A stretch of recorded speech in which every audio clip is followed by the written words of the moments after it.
கன்னடத்து பைங்கிடி, அபிநய சரஸ்வதி என ரசிகர்களால் கொண்டாடப்பட்ட சரோஜா தேவி கர்நாடக மாநிலம் பெங்களூருவில் உள்ள மல்லேஸ்வரத்தில் குடும்பத்தினருடன் வசித்து வந்தார். இந்த நிலையில் தனது 87வது வயதில் வயது மூப்பின் காரணமாக நேற்று முன்தினம் காலமானார்.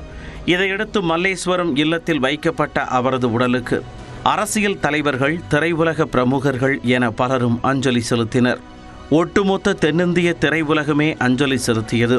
கர்நாடக முதலமைச்சர் சித்தராமையா நேரில் சென்று அஞ்சலி செலுத்தினார்.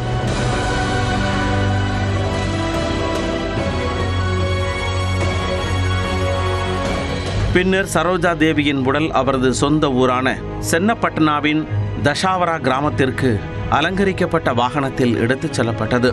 வழிநெடுக ரசிகர்கள் பலர் அவருக்கு கண்ணீர் மல்க அஞ்சலி செலுத்தினர்.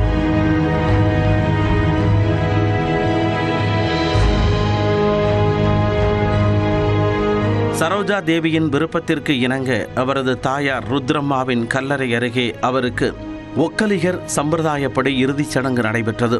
இதையடுத்து துப்பாக்கி குண்டுகள் முழங்க அரசு சார்பில் மரியாதை செய்யப்பட்டது.